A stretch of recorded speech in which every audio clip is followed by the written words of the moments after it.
Bonjour à tous, j'espère que vous allez tous bien et je vous propose aujourd'hui donc un nouveau tuto de match race sur la bouée au vent, comment passer la bouée au vent en tête. Donc un très rapide, rappel des règles, hein, d'abord en match racing qui sont différentes des règles en course en flotte, notamment donc la bouée les règles de la bouée au vent. Il y a 3 points à retenir je pense. Le premier point, c'est que la zone fait 2 longueurs et non pas 3 longueurs comme en course en flotte. Le deuxième point, c'est qu'on va juger, l'engagement au moment où on rentre, dans la zone, soit route libre devant comme sur ce dessin pour le bleu, soit engagé au moment où on arrive dans la zone, un peu comme pour une bouée sous le vent en course en flotte. Et puis le troisième point important, c'est sur le dessin de droite, hein, le bateau, intérieur prioritaire doit virer pas plus loin que sa route normale au moment, de l'enroulé de la bouée. Donc ça, c'était un petit rappel sur les règles qui sont quand même spécifiques en match racing sur cette bouée au vent. Avant d'attaquer les petites situations, il y a 2 points qui sont assez importants aussi au niveau tactique, qu'il faut vraiment être capable de bien évaluer à bord et je voulais en parler. Donc le premier point, c'est être capable d'évaluer le positionnement sur le parcours. Suivant le positionnement, la tactique va être différente.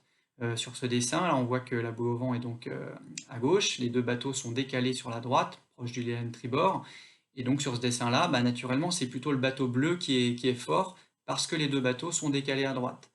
Tandis que si on déplace notre bouée, on la met ici et donc là, en déplaçant ma bouée, cette fois-ci les 2 bateaux sont décalés sur la gauche et alors que j'ai pas touché au bateau, cette fois-ci c'est le bateau jaune qui est en position, forte puisqu'il lui suffit de virer dessous là pour arriver, dans la zone en tête et donc de virer la bouée en tête. Donc on voit que le positionnement sur le parcours va être fondamental, pour nos choix tactiques, sur ce bord de près.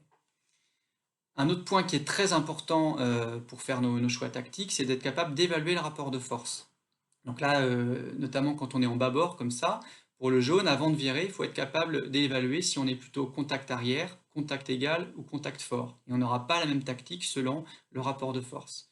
Donc si on est plutôt contact arrière, c'est qu'on est capable de triborder le bleu, mais plutôt sur l'arrière. Donc ça, c'est un premier positionnement possible.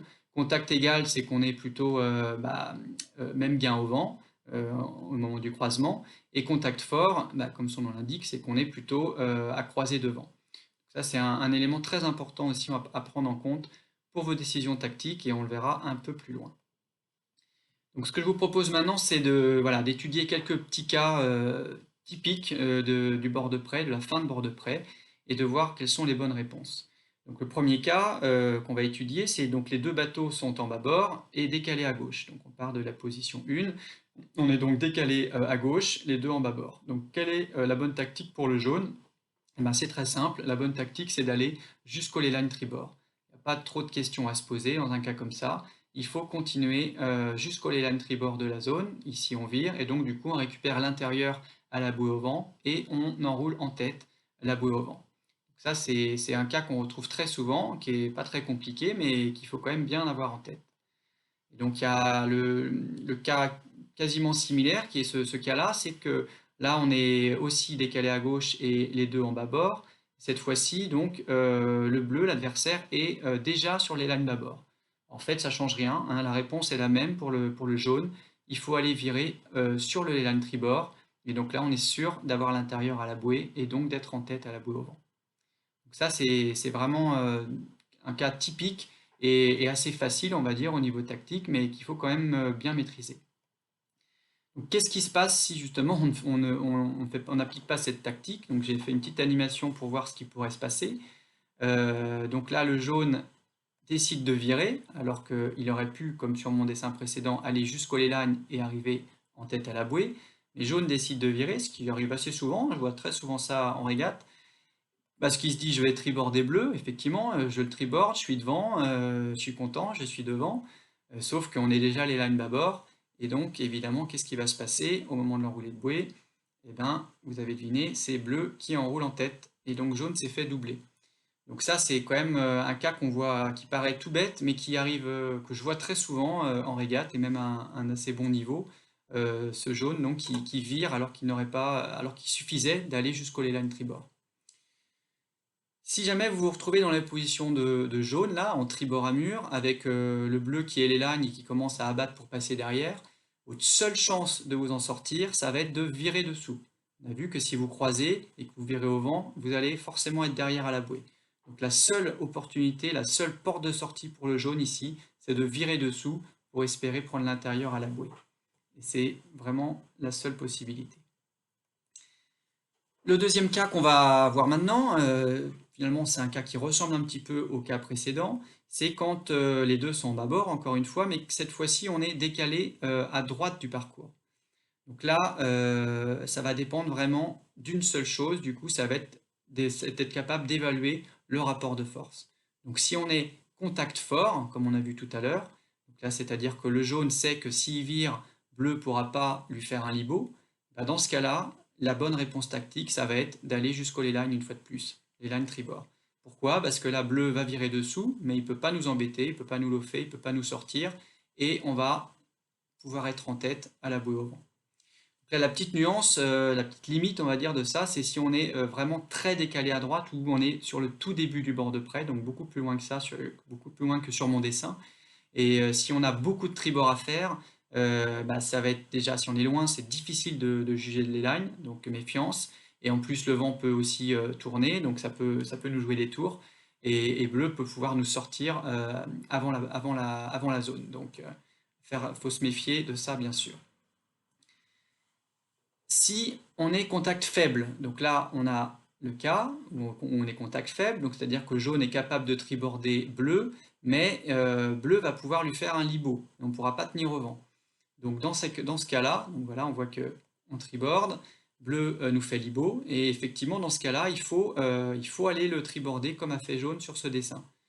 Pourquoi? Parce que si le libot, donc si je reviens en arrière, tac, si le libot qui est fait ici au milieu du parcours, s'il est fait sur le ley-line tribord ici, forcément, jaune va se faire doubler.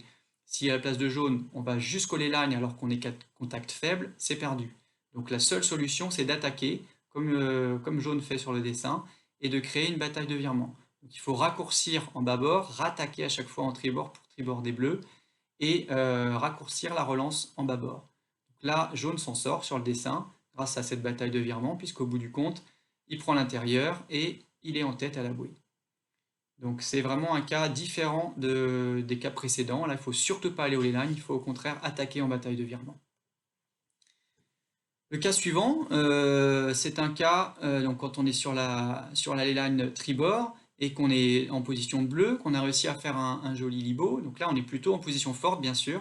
Mais si on continue comme ça jusqu'à la zone, forcément, jaune va être engagé intérieur, il aura de l'eau et il sera devant. Donc dans un cas comme ça, ce qu'il faut réussir à faire pour le bleu, c'est réussir à lofer jaune. D'une part, pour l'empêcher de rentrer dans la zone engagée, bien sûr, et aussi pour essayer de créer une phase d'arrêt. Et plus vous créerez une bonne phase d'arrêt à la place de bleu, et plus vous serez fort ensuite au moment de la battée pour retourner vers la zone et pour tenter donc de rentrer route libre devant dans la zone. Donc ça c'est sur le dessin, c'est le cas. Bleu rentre route libre devant dans la zone, jaune n'a donc pas le droit à de l'eau, et bleu est tranquille pour enrouler sa bouée au vent en tête. Donc voilà ce cas qui est typique aussi, qu'on retrouve très souvent. Il faut être capable de bien faire ce loft pour arriver en tête à la bouée. Un autre cas donc qu'on va voir maintenant, c'est le cas où vous êtes intérieur prioritaire, donc la position de jaune.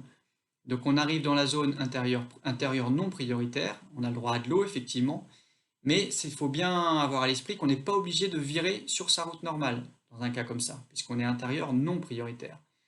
Donc on peut tout à fait imaginer continuer, tant qu'on se maintient à l'écart, bien sûr, on est quand même au vent, donc il ne faut pas faire de faute. Et si bleu l'off, il faut répondre, mais on n'est pas obligé de virer. Et à l'inverse, même si bleu vire, là, ce qui est le cas sur le dessin, bleu commence à virer, tandis que jaune est toujours tribord, donc il peut tout à fait piéger bleu et essayer d'exploiter cette situation pour en tirer avantage. Donc là, finalement, les deux virent. Et la situation suivante, il y a un peu deux situations en une dans mon dessin, c'est que jaune, pardon, va essayer d'exploiter cette situation de bateau sous le vent pour, là aussi, essayer de lofer bleu pour le piéger, soit pour lui mettre une pénalité, soit pour créer une phase d'arrêt et pour ressortir plus fort ensuite en situation d'envoi de spi. Donc voilà, ce qui est important de retenir de cette petite situation-là, c'est qu'on peut tout à fait exploiter les situations de contact pour ressortir en position plus forte. On n'est pas obligé, en tout cas, de virer, d'envoyer le speed directement. On peut créer des situations pour tirer un avantage. Donc voilà, ça c'était évidemment quand on était en tête. Là, il y a une situation un peu différente, c'est on va s'intéresser au bateau bâbord. Le bateau qui arrive en bâbord, donc a priori derrière. Derrière, mais c'est pas mort, bien sûr. On peut encore gagner le match à condition de faire un bon vent arrière. Donc les deux objectifs pour le bateau bleu, ça va être très simple, hein. Le premier objectif, ça va être d'arriver sur une leyline grasse. Pourquoi? Parce que si vous êtes sur un leyline serré, au moment où on va arriver dans la zone ici, hein, si bleu est sur un leyline serré, il va être obligé soit de lofer, soit même de virer, et donc jaune va ressortir avec une ou deux longueurs d'avance. Tandis que si vous êtes sur un leyline gras, on sait que jaune va virer, donc on va pouvoir être en position forte. Et puis le deuxième point très important, c'est d'être assez malin pour venir prendre une position d'attaque pour le portant. Donc la position d'attaque pour le portant, c'est cette position-là, c'est-à-dire réussir à prendre l'intérieur avec un bel envoi de speed. Et là, on sera en position forte pour attaquer le portant. Et donc le portant, justement, on verra ça dans un prochain tuto, puisque là, on a fait déjà le tour de pas mal de situations, et on verra le vent arrière donc la prochaine fois. Voilà, donc écoutez, j'espère que voilà, ces situations vous ont intéressé. Bien sûr, on n'a pas vu toutes les situations possibles, il y en a plein d'autres. L'idée, c'était de voir quelques cas. Et je vous remercie pour votre attention et je vous dis à bientôt. Vive la voile, vive le match race!